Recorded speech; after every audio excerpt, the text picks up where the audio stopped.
के लिए सबसे बड़ा यही दिक्कत होती है कि उसके पास बहुत कुछ है और बंधन भी इतने ज़्यादा हैं। खैर, यहाँ हम ट्राइबल्स की बात लगातार कर रहे हैं, तो मेरे पास एक कविता है। मैं चाहूँगा कि आप इसके मेरे कविताओं के शब्दों के साथ चलें।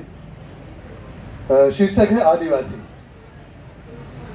हमें दुनिया बनने के पहले दिन के लिए भावुक होना चाहिए। हमें दुनिया बनने के पहले दिन के लिए भावुक होना चाहिए, पहली सुबह के लिए जिसके पीछे पीछे अजस्त्र धार से बही अरुण रश्मियाँ। उस आदि सुबह को सलाम जिसमें पहली सांस ली एक व्यक्ति ने। उस आदि सुबह को सलाम जिसमें पहली सांस ली एक व्यक्ति ने। उसने मोक्ष की नहीं, जीवन की कामना की और पत्तों के कपड़े पहने, चकमक से खाद्य बनाया। अपने सबसे पहले पुरखे के लिए हम कृतज्ञ हुए, जिसने धरती पर रहने के लिए जंगल चुने और अपनी संतानों के लिए गांव और शहर के सपने देखे। और अपनी संतानों के लिए गांव और शहर के सपने देखे। ये एक कविता आदिवासी के लिए थी। आज एक बाल दिवस है, तो मैं चाहूँगा कि बच्चों के लिए कविता। इसमें एक छोटी सी ट्रेजेडी है। बच्चे आपस में बात कर रहे हैं कि मैरिज गार्डन के चौकीदार बन जाओ, मस्त खाना भी खाओ, वेटर बन जाओ। बारात में गमले वाले बनने में भी खूब फायदा है। होटल पर कप प्लेट धोने का भी बढ़िया काम है। पर भीख ना मांगना यार, इससे अच्छा तो शनिचर को शनि का डोलचा घुमाओ और 2-250 कमाओ। एक गरीब बच्चा दूसरे गरीब बच्चे को ऐसे मशवरे दे रहा है।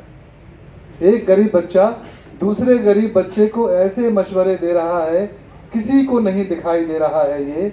ऐसा अभी भी हो रहा है कहीं कहीं पर बच्चों की दुनिया में। ऐसा अभी भी हो रहा है कहीं कहीं पर बच्चों की दुनिया में।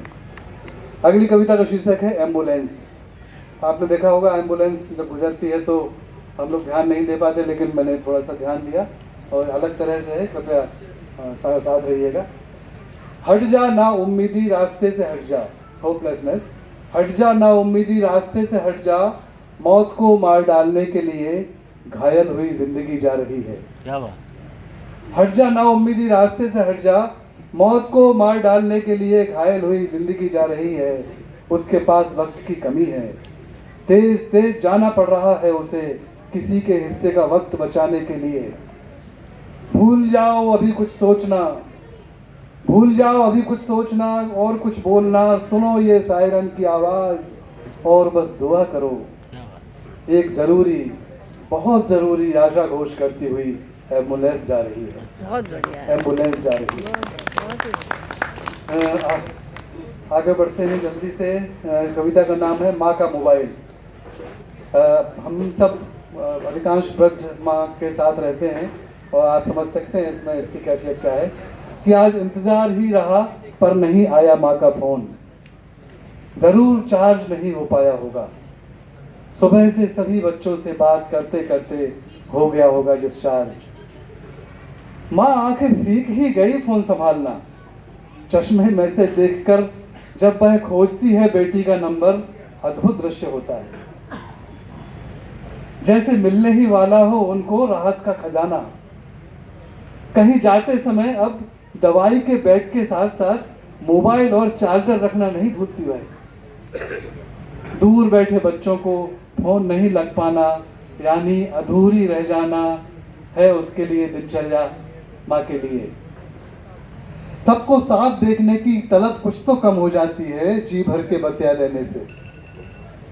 70 की उम्र में यही संवाद ही तो हैं जो माँ की खुशी की पौध में पानी सींचते हैं। 70 की उम्र में यही संवाद ही तो हैं जो माँ की खुशी की पौध में पानी सींचते हैं। सबको सबसे है हालचाल ना पूछने की शिकायत, पर माँ ने अपने मोबाइल से जोड़ रखा है रिश्तों को। माँ से नहीं है किसी को कोई शिकायत। एक थोड़ी सी पॉलिटिकल कविता हम लोगों के लिए बहुत ज़रूरी है। शीर्षक है विरोध। उन्हें कौन बताए विरोध करना शत्रुता नहीं होती। उन्हें कौन बताए विरोध करना शत्रुता नहीं होती। अपने विचार को ताकत से रखना होता है। सबसे पहले शोषित ने विरोध किया, फिर कवि ने विरोध किया, फिर विरोध एक नीति बनी, फिर लोकतंत्र बना। और लोकतंत्र में हमने अपने अपने सच के प्रकाश में एक लोक का सच पाया। सभी को विरोध मिला, पर विरोध से जिसने रखा गिला, उसे क्रोध आया।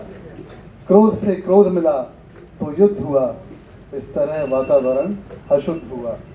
इस तरह वातावरण अशुद्ध हुआ।